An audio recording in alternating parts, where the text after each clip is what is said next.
Welcome to the Home Services Success Stories podcast powered by Peakzi, the #1 AI platform for growing your home services business. I'm Julian Placino, your host, and we have a great show in store for you today because today we have Matt Damyan, who is the owner at Damyans Electric. Matt, welcome to the show. How are you? Thank you, sir. I'm doing fine. How are you? Really good and excited to learn more about your story. So, Matt, you are one of those home services leaders that really started the trade very early, and you were, I think, 16 years old. So, what first drew you to electrical work, and what made you fall in love with the industry so early?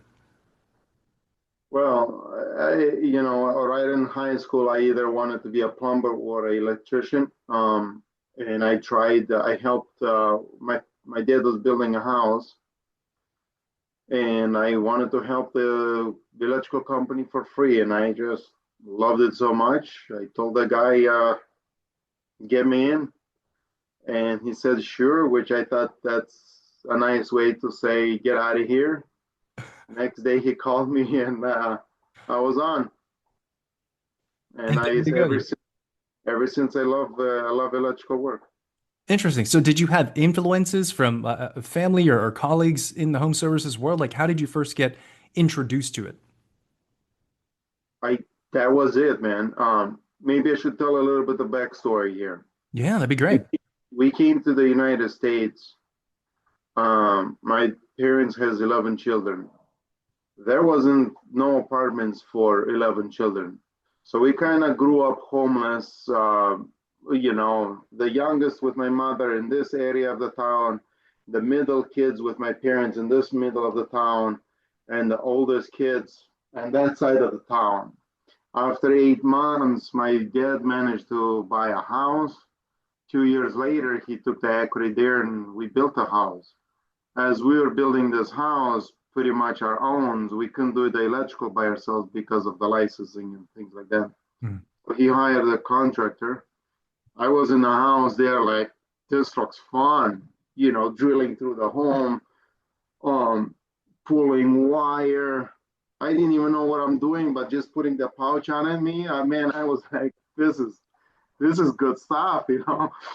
I was so excited to help the guy. That was my first introduction, actually touching wires and boxes and all that. So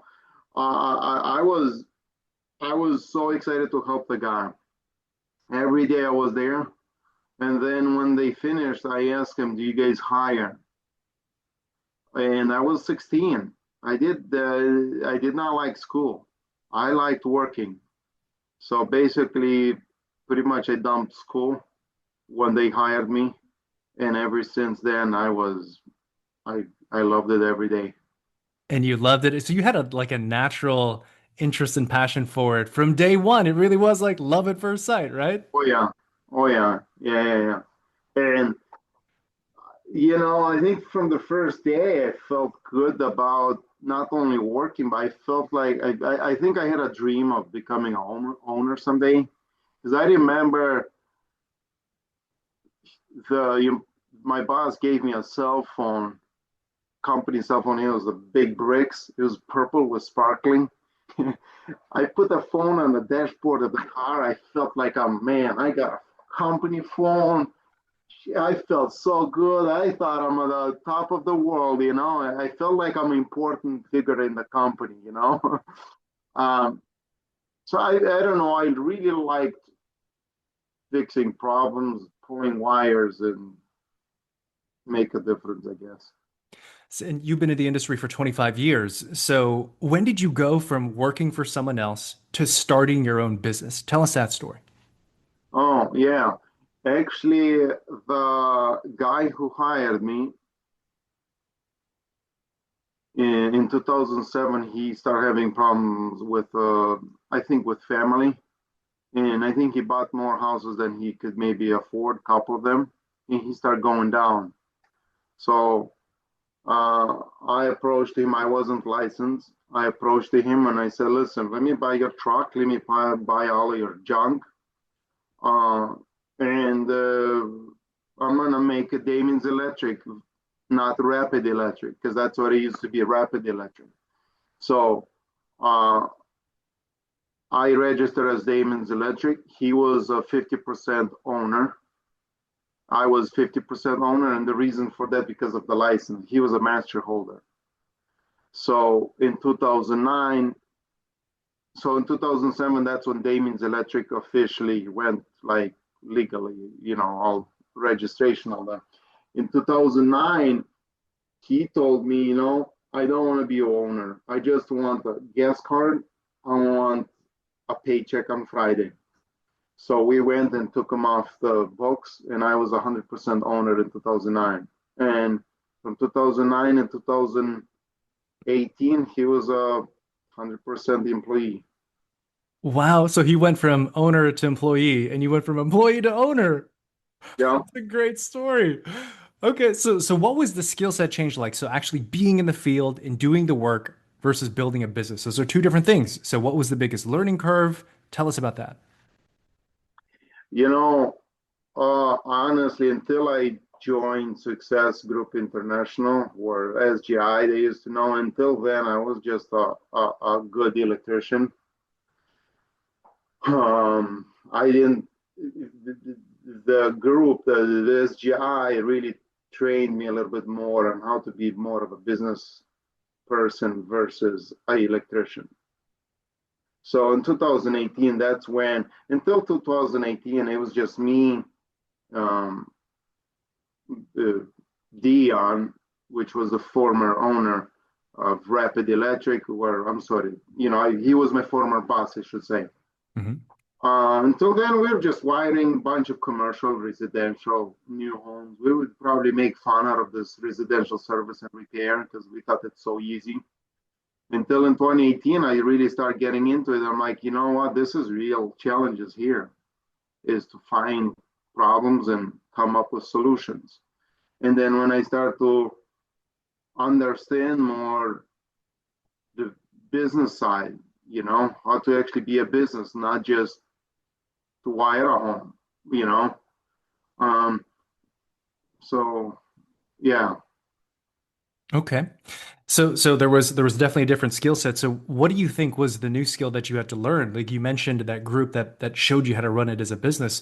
What was the thing that kind of made the difference that allowed you to grow as a business person versus an electrician? Well, it's a good question. Hopefully I can answer this good. Number one, I had no idea what's numbers. Mm. All I knew is like, hey, we got money in the bank. Let's use it until the card didn't work. Oh, maybe we don't have money there.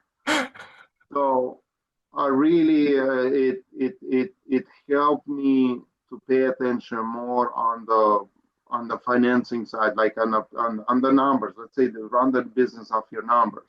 That's when I focused a lot on it. What's growth? If you'd have asked me then what's a gross profit, I wouldn't even know what are you. I thought I would think you're talking to me with some language that I don't know, or net profit, or any of this stuff. I wouldn't have no idea. So they taught me a lot, and the more they taught me, the more I wanted to learn more, and and then also how to structure a price together when you offer a service.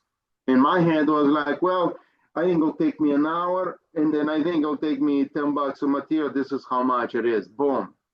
Where with the Success Group International, they taught me, listen, you're in business to make money, to be profitable. There's a part where you're getting paid, and then there's a part where the business needs to be profitable. It's not only the profit. It's not only okay. You got your whatever for the time you did, because in that case you could be an employee to anybody. Hmm. So they taught me that how to make the business profit and um, profitable, and then the more they showed me, the more I wanted to know. A big thing is how to deal with customers, direct, homeowners, retail type of business, which I thought I would never. That's not me. When it comes up to sales, when it comes up to show and tell to the customer, when it comes up to be cleanness in the house, quality, I thought 100%. When I went to Profit today, I thought 1,000,000% that's not me. Hmm. Like I didn't even want to try because I knew. But the more I was so sick of it because I never was I couldn't I wasn't I was I always was broke. Does that make sense? I just never had money. Look, I had money, and then next thing the car doesn't work because I didn't have money. So it's like we were doing good jobs, but then it seemed like we would always lose money. So, um, gosh, I think I lost my thought. But anyways, when Success Group International showed me how to talk to customers, and I start to discover myself that actually, you know what, I love talking to people. Mm. I actually love to find solutions. I love to find problems. Like if you got a problem, I come there and I say, okay, here's the problem, here's why is it happening, and here's the solution. I start to find out that like I'm actually enjoying this. This is my cup of tea. Uh, and I start losing because before then I really loved like commercial, getting dirty, digging, excavator, scissor lifts. And the more I got into this, I'm like, man, I hate that kind of commercial stuff, you know? So, and then it's one of the things that I kept wanting to know more. I wanted to learn more. Okay, why do we have lights flickering? Let's not just, because a lot of electricians, they seem to cut the corners to, you know, figure the problem. I wanted to actually, for real, find the solution, you know? So, and then Success Group International, they showed me a lot about how SEO. If you'd have asked me then, John, if you'd asked me what's SEO, I'd be like, what are you talking about? I have no idea. Or Google reviews. I don't even know what you're talking about. So a bunch of things like this, they kind of presented to me, and they said, listen, we could tell you what this is about if you're willing to listen and to adapt. And I'm like, sure, of course. And it's kind of like magnet, man. I kept wanted to learn more. I wanted to find out more. Yeah. Yeah, it sounds like so this particular group really opened your eyes. So what I heard is that you really had to learn your numbers. You learned how to manage a profit and loss statement to see how a deal sort of affects the bottom line, also how to properly price. The other thing also I heard is that you had to learn how to deal with customers because yes, you're like not an electrician business, but it's a people business, right? So you got to learn Oh, how yeah. to go find customers and interact with them and solve problems. But by doing so, it unlocked your own kind of interest and passion, these things that you didn't know that you would be interested in, which makes you a really great owner because that's what you have to do, like to scale the business, right? So Yeah. I think those are really, really great points. So how big is your team now, Matt? I have in the field 8 guys. You have 8 guys. Okay. So tell us a little bit about your team and what you think makes them stand out. Well, before maybe when I went to not profit day, but executive perspective day, I think that's what they call it.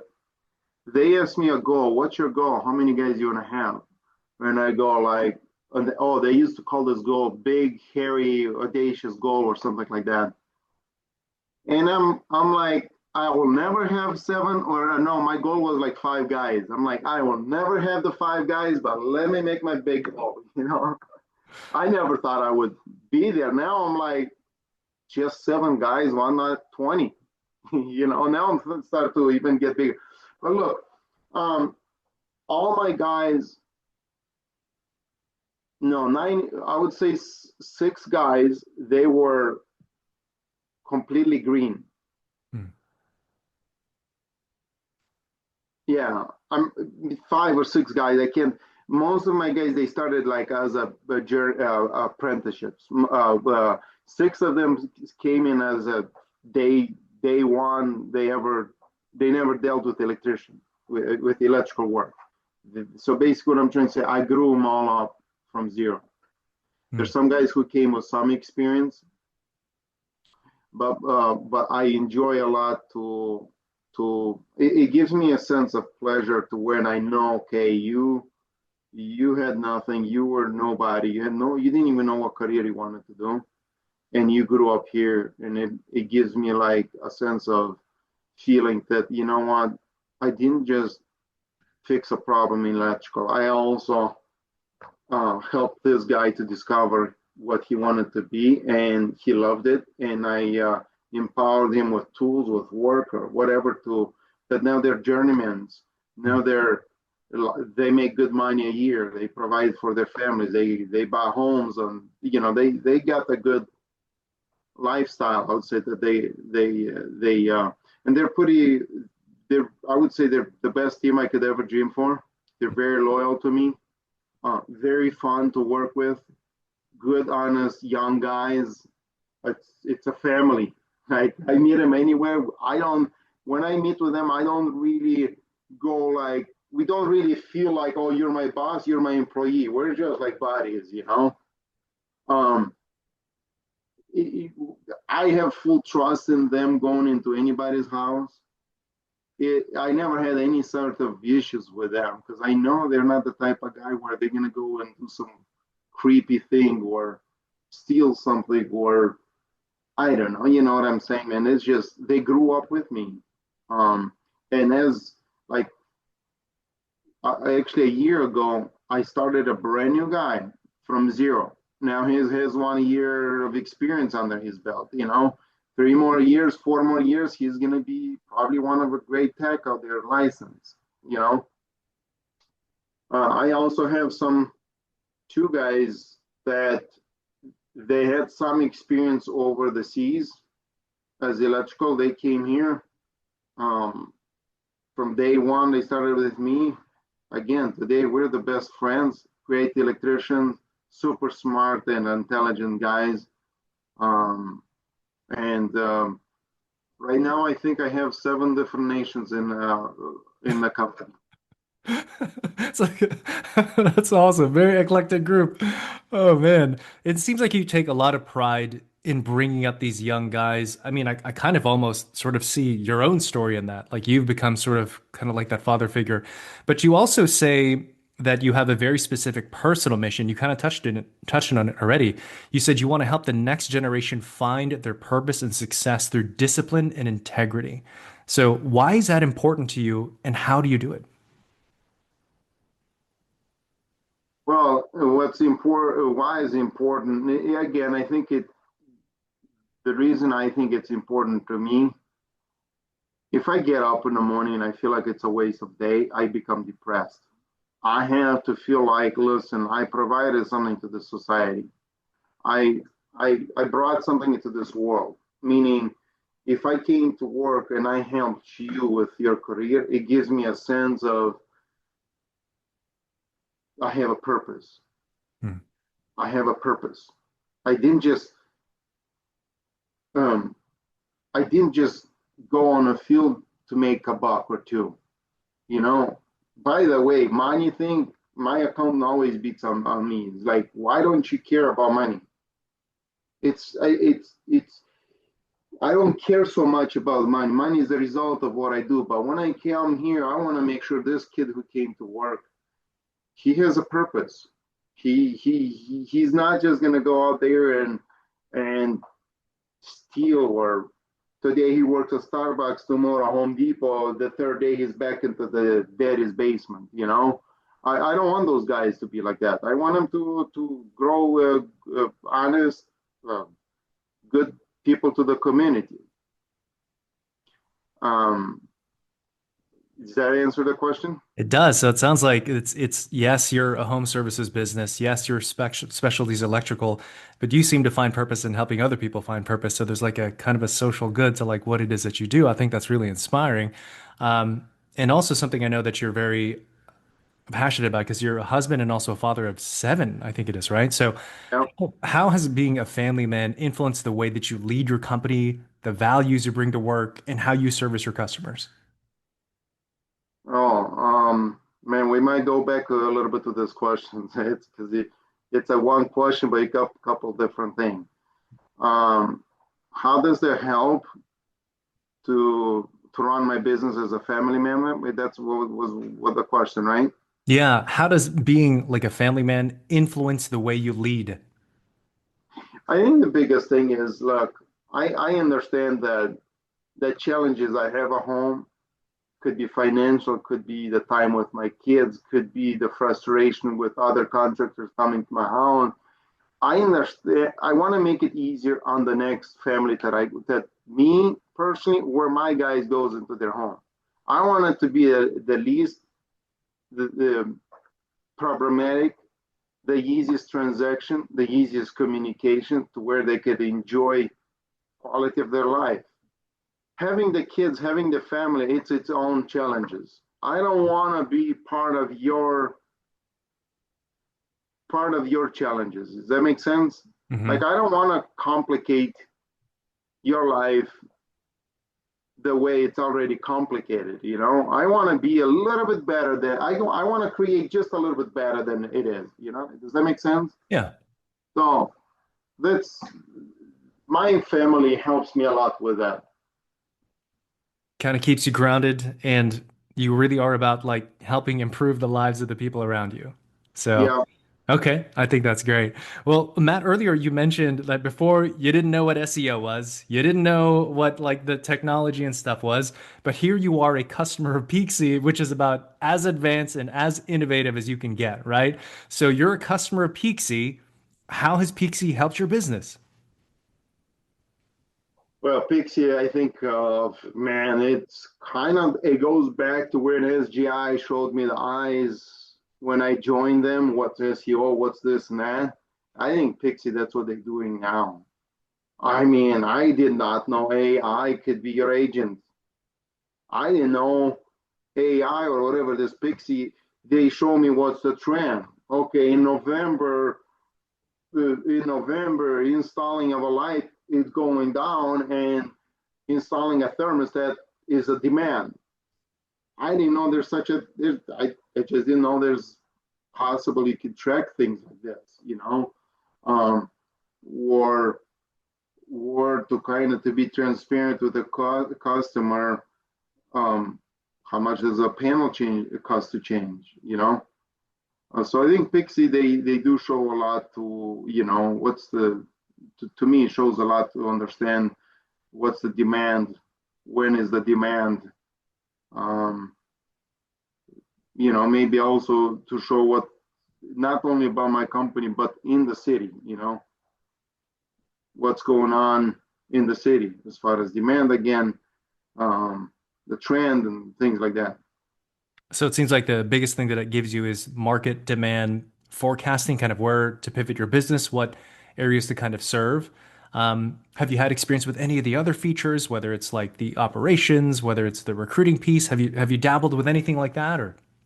No, not yet. You bring up the recruiting piece, and maybe that brings us back to building the gun. I Mhm. gave up. I used to right in the beginning. There was a few years to where we were really growing up, and I hired people out there. I gave up on that. I'm just gonna build them new. I don't wanna. So I don't. I rather grow slow and make sure I build my guys versus to. And so I'm not. I don't really use their service for recruiting. I'm not. I don't have interest in that. Gotcha, gotcha. Okay, okay. Well, before we close out, I've got just two more questions here for you, Matt. Anything else that you'd like to mention about your experience with Peaksy? Any other insights you can share? Man, Peakzi, they again, Sean has been really great help to me. He has a lot of patience with me because I'm a slower when it comes up to all this technology. By default, I don't like it, Yeah. but I understand that's the future. I understand I need to learn. So it's kind of the thing is not only I don't know it, I don't really like it, but I kind of force myself to learn. So Sean has been great to walk me through, to show me just some keywords, what the difference brings up out there. And by the way, I, I do see leads coming from ChatGPT.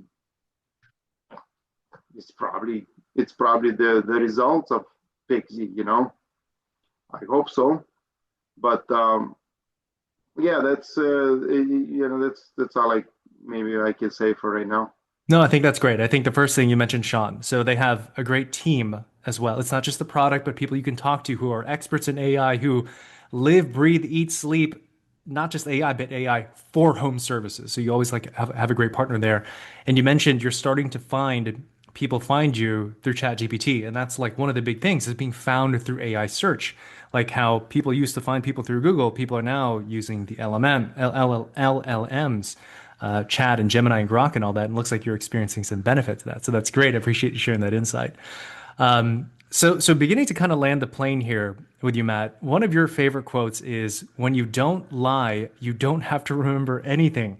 Why is that an important quote to you? Because you don't have to remember nothing. You know, when you I'm not saying I never lied, but I do. When I read this quote, which was maybe, I don't know, 15, 20 years ago, when I read it, it didn't click to me. But then when it clicked to me, it's like, wait a minute, when you lie, you always have to remember what was your answer. So you have to remember your answer to always give the same answer. When you don't lie, you live free. You live in a freedom, man. That's why I began my own business, is for the freedom. That's part of the why I wanted to be on my own business. Is freedom is a big thing to me. Okay, so yeah, if you don't lie to, I don't care to who, customers, to your wife, to kids, to anybody, you kind of go with who you are. Period. You get this mask off of you. You live freedom. I love that. I never really equated it to that before. If you don't lie, like not like, or being honest leads to freedom. You can be who you are with whoever, whenever, because you're always just being yourself. And you strike Yep. me as a person who's very direct and very honest, and I love it. I appreciate that so much. So, well, Matt, close us out here. You are a great home services leader. You have a very inspiring story, very interesting philosophies as well.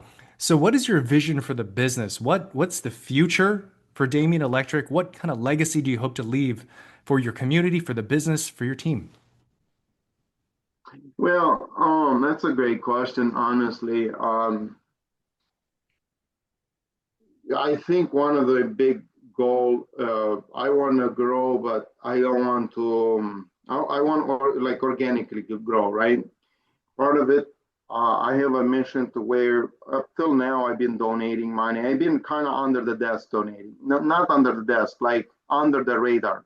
Mm, I really don't like to show off. I really don't want people to know what I have a my I believe in the Bible, and then there's a quote in the Bible. I don't know exactly where, but it says your right hand should not know what your left hand does. mm, Okay, so when I donate, I really don't want people to know. But I also have a non-profit organization to where I funded to where I help the community. mm. I even help out of the country people or communities, whatever. As far as legacy, um, I hope my kids someday could carry on. That's all. I mean, it would be really cool, and I think it's gonna happen. It's That's it's awesome. gonna happen. It's gonna happen sooner than I think. Well, we're excited to see how that continues to unfold. So what I heard is, well, that's very great and humble of what it is that you do, because you not only have a great business and home services, but you are like a force for good and social impact. And people probably don't even know they're receiving that impact because you're doing it all under the radar, as you mentioned, and that's awesome. And the second thing was the generational impact. It looks like your young ones are going to potentially take over the business, and that's going to be a great thing to see. So Matt, this has been really great getting to know your story. Share with our audience, how do they check out the business? How do they connect with you? Tell us your social. Tell us all that. Uh, I don't have much to say on that one, as you're probably not gonna find me on a social. I don't think I have an account anywhere as a personal file. But business is on Facebook, obviously website. Now that with the Peakzi, you can find me on AI, probably ChatGPT. Um, that's yeah, that's website probably the best way. Awesome. And we'll make sure to have all that contact information in the show notes, Matt. So, Matt, this has been a very fun conversation. Thank you for sharing your story. We wish you all the continued success. All right. Thank you, Sean. Well, that is it for today's episode. Thanks for tuning in. So, we'll see you next time on the next episode of the Home Services Success Stories podcast powered by Peakzi, the #1 AI platform for growing your home services business.